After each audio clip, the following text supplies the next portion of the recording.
is that there are adequate public services, and there are adequate public services already available for the existing and proposed structures, and should not cause a reduction in services to the existing uses in the area. Off-street parking requirements will be met for this project. Criteria 5 calls for provisions for proper maintenance of the building.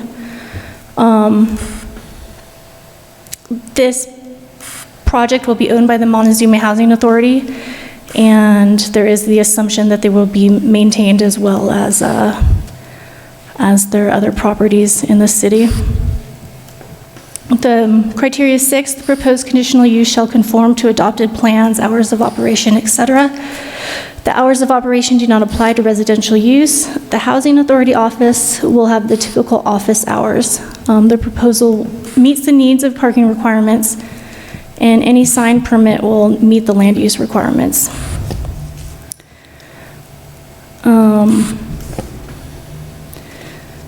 So like all projects, this was sent out for agency review, and the report does contain some agency comments. Most of these comments will be addressed at the time of the site plan, especially the engineering department comments.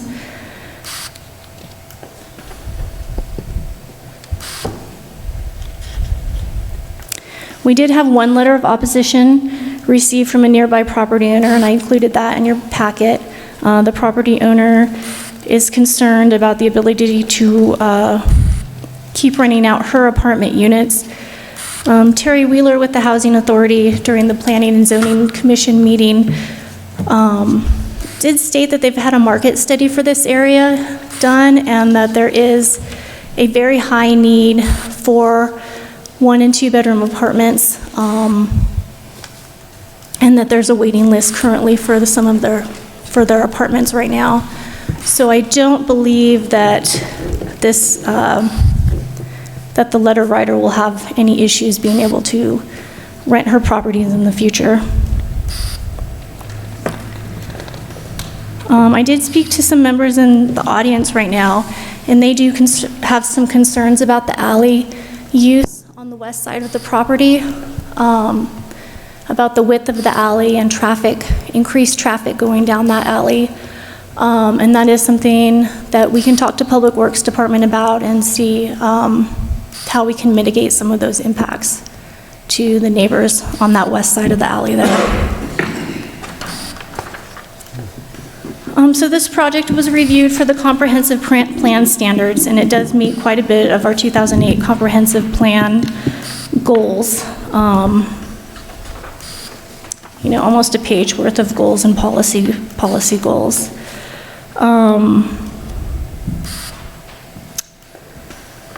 So I think that covers about the basics of this project. Again, this is just the conditional use permit to get approval for multifamily housing on lots 1 and 2. It doesn't include lot 3, and council will see this project in the future for the site plan, where we can get down to the nitty-gritty and work out the engineering and access.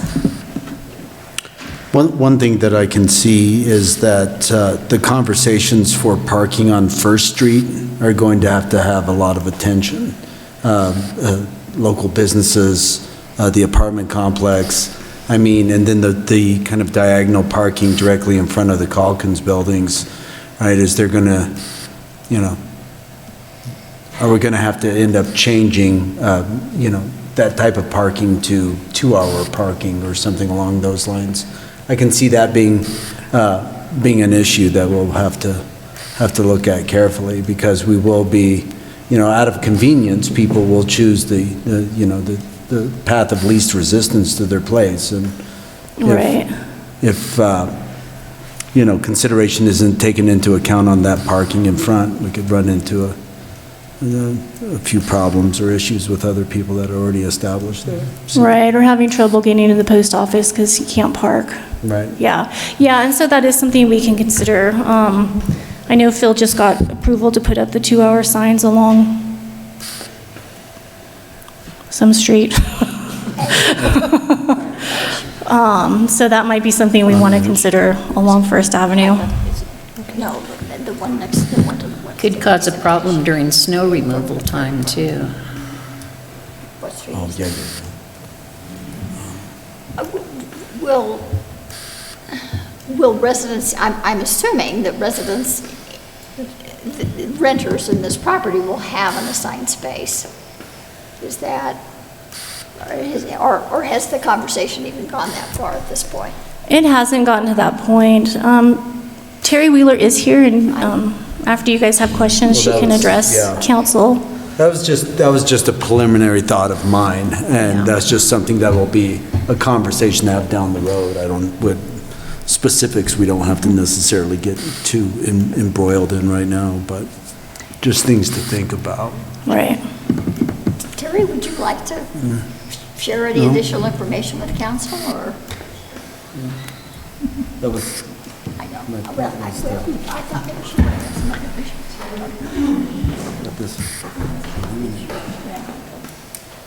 Push the button. Thank you. Just push the button until it turns green. Got it going. Yes, back in November of 18, we did a market study, a preliminary market study to determine whether the Housing Authority should move forward with this project. And it came out positive that there is a great need for particularly 1 and 2 bedrooms. Our current wait list consists of 2/3 of 384 applicants that are 1 and 2 bedroom, would be 1 and 2 bedroom recipients. And then we did a final market study in April of this year. The information was again substantiated that there is a major shortage in our community for rental units. At that time, in April, there was only a 1% vacancy in Montezuma County, of which our 3 tax credit properties currently that we have operating had a 0 vacancy, with a waiting list at each property approximately 26 applicants. So we feel that based on that information and the absorption rate for 42 more units would be probably 60 days after opening, that those would be released and completed, and then maintain at least a 95% occupancy in the future. I know that I read the letter of concern, and I appreciate her concern. I think that what we've tried to do with this development is look at the populations that aren't being served, which are the 60 and 80% median income residents. And so that's one reason we went with more 60%, and for the first time, 80% units, should this application be approved with CHAFA. So that means we can house people making over $36,000 a year up to $54,000 a year. And we're turning people away now that are short, some of them are only $200 over $36,000. Teachers, one example, we just had to decline a teacher that was over by $200, and we couldn't house her at one of our properties. So I think we're going to be able to fill this need of a population that can't afford the open market, but just a little bit higher in income for our entry level. So that was our main thought with moving up to 80% of the median income on this project. Currently, we're offering applicants that applied back in January of 16. So our wait list is 3 years. It's a long time for families that are in stressful financial conditions that need to have affordable housing to look forward to and be able to come home to. Are there any questions I can answer about our process? We go through CHAFA. Our application is due June the 3rd. We will not know if we're awarded till about September 15th. So we have the summer to wait through that process of competing against the entire state. And hopefully we'll have a strong enough application to be successful for Montezuma County. Okay. Any questions? Thank you, Jerry. Okay. Ashley's here with Dean Brookby's organization. Oh, yeah, hi, I'm Ashley. I'm just here representing Dean. He couldn't make it, so if you guys had any questions about that in particular. We haven't really gotten that very far with the design, or it's very preliminary right now, but I'm here if you guys have any questions on that front. I do have one regarding the proposed design, and I understand you're still going through the developments, but my understanding is that the character of the building can't be changed too much or it would impact the historic designation. Is that something that Dean is taking into account? Yes. and- Go ahead. Oh, no, you, The rule is on that we can make a building that's complementary to the existing historic, but it can't override or be too different from the historic. So that's why we did the block style and the roof line the way it's designed there. So it can only complement, but it can't look the same. Yeah, Thank you. you're welcome. Any other questions, council? Okay, thanks. Thanks, Terry. Well, if there are not any other questions or comments, may I have a motion, please? I make a motion. Oh, I'm sorry. Go ahead. Oh, I'm sorry. I would like to open this up to public hearing. If there's anybody that would like to speak for or against this project, now's your chance. Okay. Seeing nobody step forward, we're closing the public hearing. And now, if we would please, if I could please have a motion. Okay, I'll make a motion that we consider approving resolution number 19, Series 2019, approving a conditional use permit to establish a multi-family development at 121 East First Street in the Neighborhood Business District, DB zone, as submitted by Dean Brookie of Brookie Architecture and Planning Incorporated, agent for property owner of Montezuma County House. Before anybody Housing Authority. seconds, there's a change on the top of our agenda. It says resolution number 18, but the narrative says resolution number 19. I'm sorry, yes, it is number 18. Number 18? Yes. Is it 18? Is it 18? Sorry for the number. Yes, okay. it is 18. Yeah, thanks, Jill. Would you amend your motion to just state we're approving resolution number 18? Yes, I'll amend my motion to cover resolution number 18, Series 2019, instead of resolution number 19. Thank you. Second. Betts? Aye. Noyes? Aye. Carlson? Aye. Levy? Aye. Keel? Aye. Sheik? Aye. Thank you, Jill. Thank you.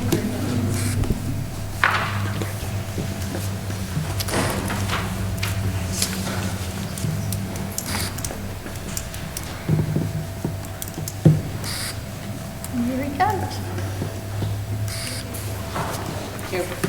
Thank you, ladies.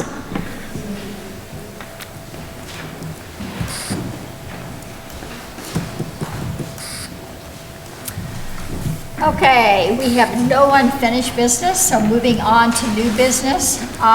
Surface use agreement for water plant connectivity. Phil? Honorable Mayor, members of City Council, good evening. What I'm bringing before you is this surface use agreement for the water plant. We currently have a point-to-point radio telemetry system from the service center to the water plant that provides 100 megabytes of upload and download speed, but we've had issues with weather and temperature-related data packet losses. We'll still have connection, but it'll drop data. And we've replaced the radios at both ends of this, the plant and the service center to no avail. And when we noticed that there was fiber going on out in the county, our superintendent reached out to, I think, CenturyLink, who was doing it, but they weren't interested in providing us with any service. So that's part of the investigation we looked at. And so Visionary Broadband approached us and has proposed an upgrade to our radio equipment on both sides at the service center and the water plant to improve our connectivity to the water plant. We would utilize their equipment to get this broadband service out at the water plant, and then they would utilize our location to broadcast the remainder of their bandwidth to pick up county residents and provide broadband service to them. As a part of, on our side, to trade this off would be, we would provide 110 power for them, which is nominal for radio use, and they would just use our surface of our water plant. They would provide us with 400 or 4 times the speed of up and download speeds for the water plant to the service center and our network. And that would be a huge relief for us, because a lot of our on-call operators have to access the plant via the internet, and this provides that connection. So I'm open to any questions you may have up to this point, if there are any, but we do recommend that we enter into this service use agreement with Visionary Broadband with a 5-year renewable term, and it would benefit our operations. I'm open to any questions. So the only exchange there is a little bit of power for a little bit of space. That's right. And a lot better connectivity for our water plant. Right, which benefits us. Good. Plus the added bonus that some county residents can get broadband service they haven't been able to get before? Question mark? Sure. Is that right? I mean, is that, I'm just happy that the water plant's getting hooked up, but yeah, that's the benefit for them. Yes. I'm asking a question. I'm not making a statement, I'm asking a question to be sure I'm. I was making a statement and I have nothing to put at the end of it, but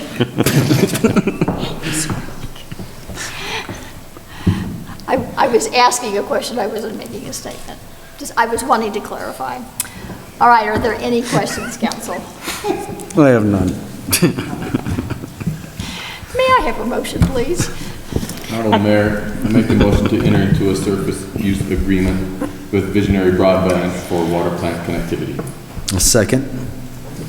Carlson? Aye. Levy? Aye. Noyes? Aye. Keel? Aye. Lucero? Aye. Betts? Aye. Cheek? Aye. Thank you. Thank you. Thanks, Phil. All right, the Cortez Animal Shelter and Golf Course Maintenance Buildings Solar Projects. Rick.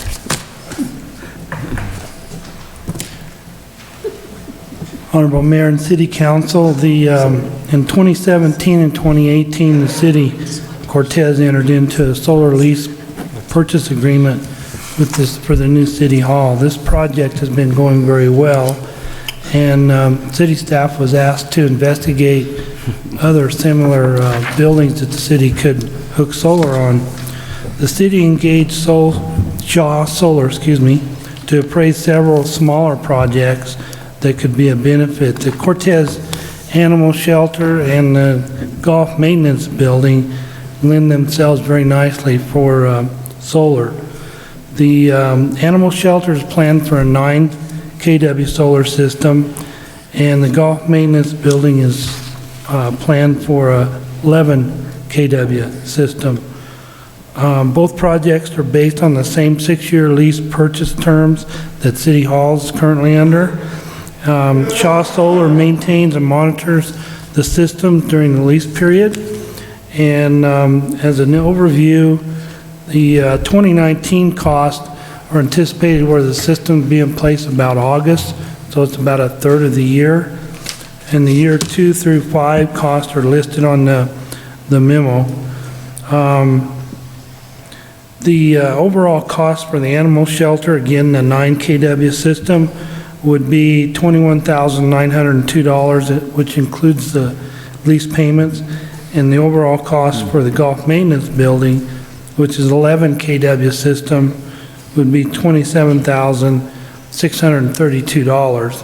And we're asking that the cost of the solar installation and lease payments be included in the City of Cortez Equipment Fund, which has sufficient funds to cover them.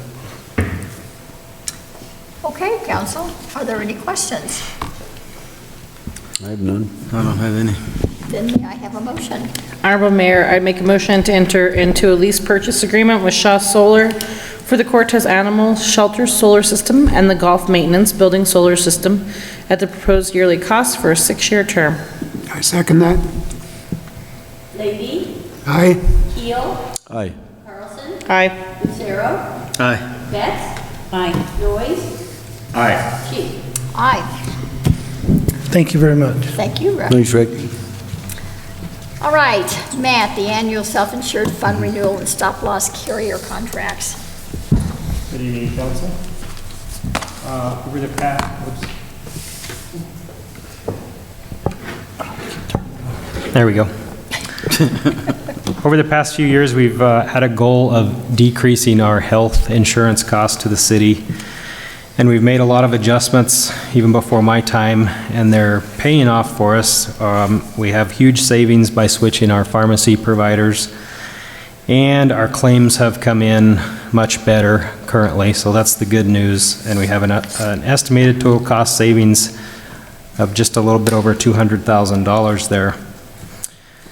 Our current stop-loss insurer is or was Swiss Re. Stop-loss insurance is, in case somebody's not familiar with it, the city's on the hook for the first $100,000 of medical claims to anybody on our plan.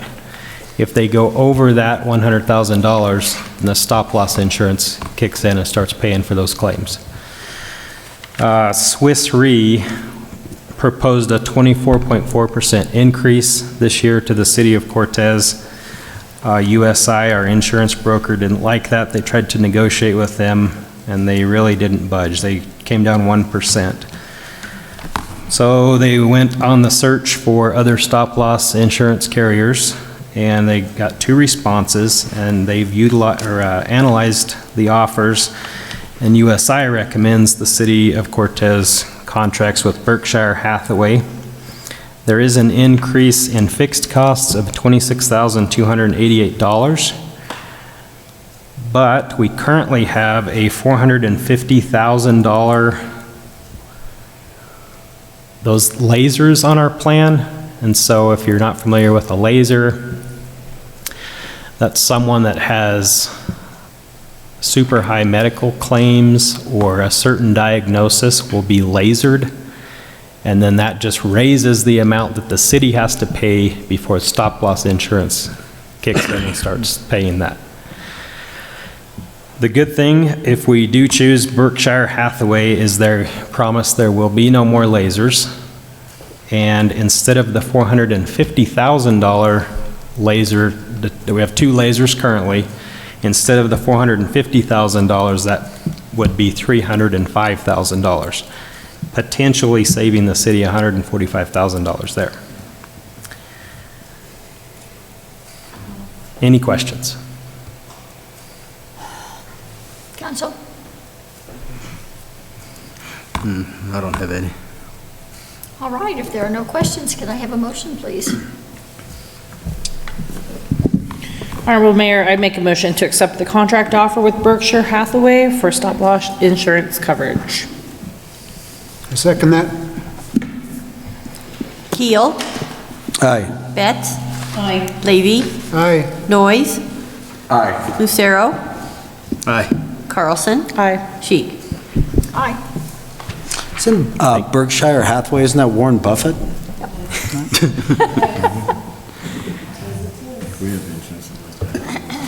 Thank you. Yeah, I just thought I'd point out the obvious stuff. He could only drop it down and out, no more. You're right. All right, we have no draft resolutions or ordinances.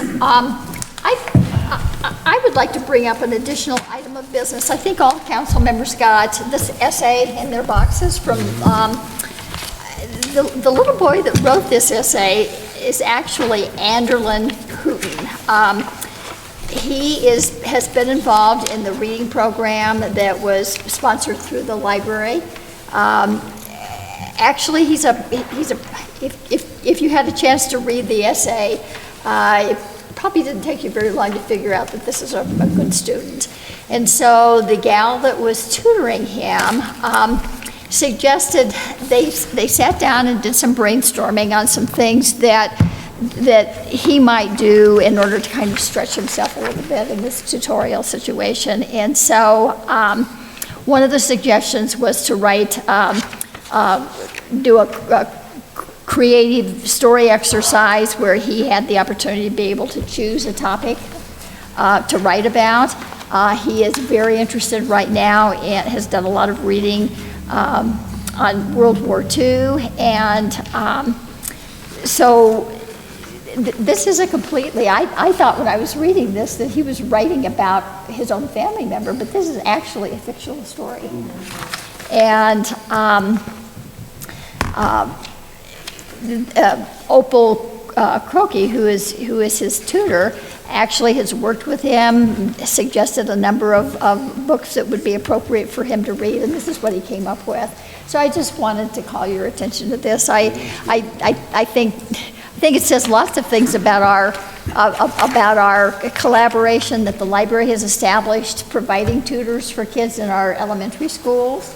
I was very impressed in talking with this gal is a retired English teacher who has recently moved to this community and volunteered the program and her creativity in working with this child. So that it wasn't just coming in and reading with a young boy who obviously already has some good reading skills, but stretching him a little bit. So anyway, I thought it was worth sharing that with you.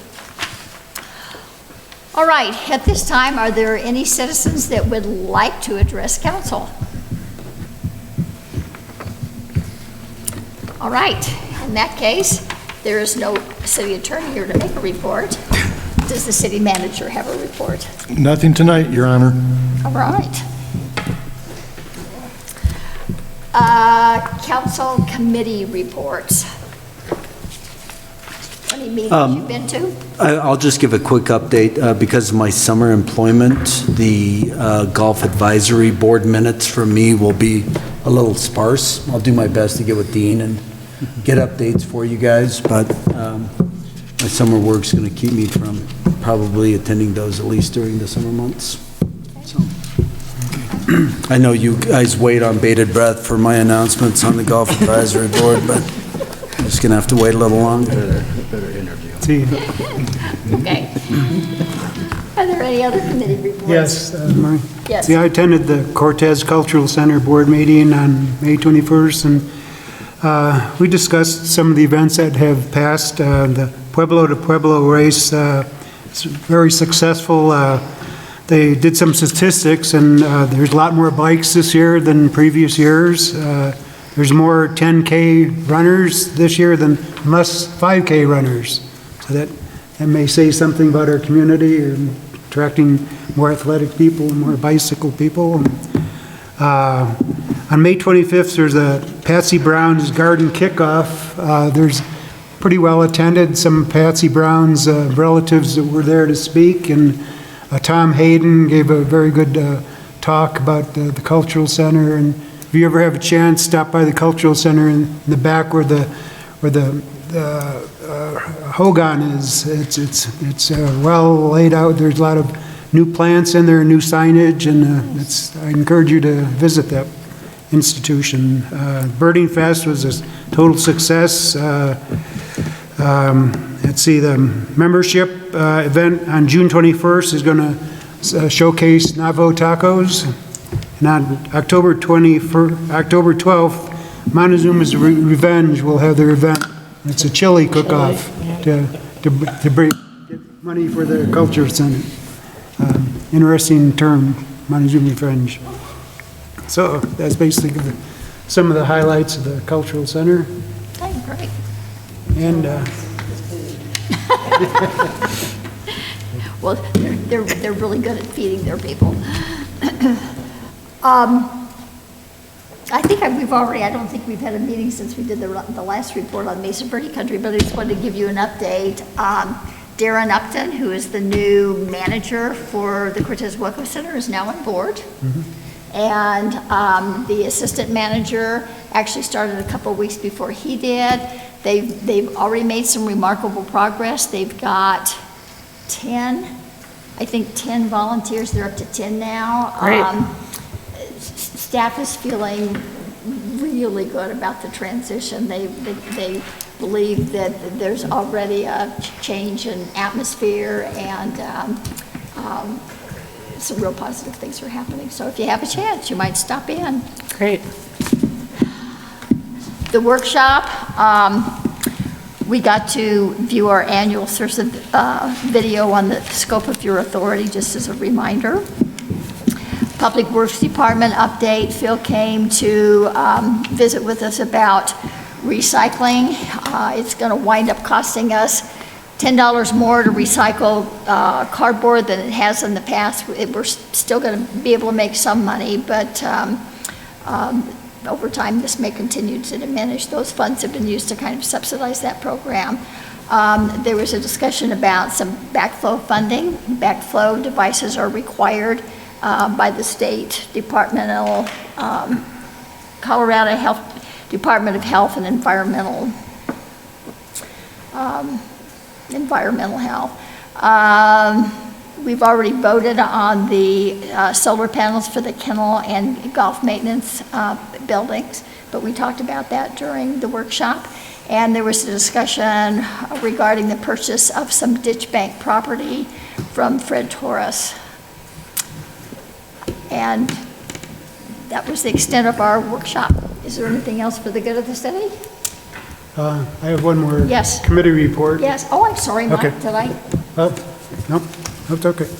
I attended the Parks and Rec Board meeting, and Russ Macon from the airport had a little talk, and we were discussing drone usage in the parks and open areas. It's currently there's no policy in the open areas, and we're just opening discussion now. We're just putting it on the radar so we could set up a city policy for drone usage, in the parks and open areas right now. So, because we are close proximity to the airport, so there's regulations on how high the drones can fly, and we don't necessarily want to have them in the parks and rec area.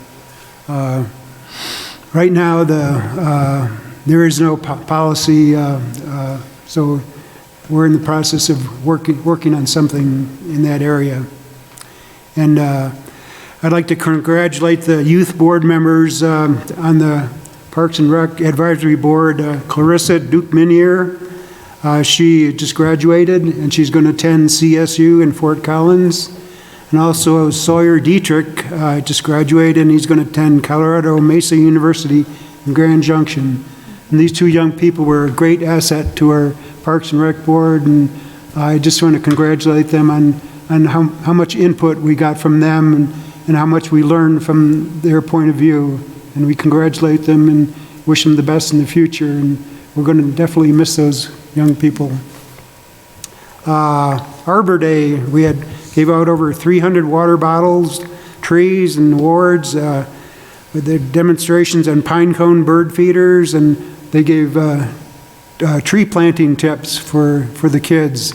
And in the past, they would give out the trees, and the kids would go home and plant them, and not necessarily the best way, but this time they gave a demonstration. I think David Temple and gave how deep to plant the trees, and what kind of watering, what kind of care they required.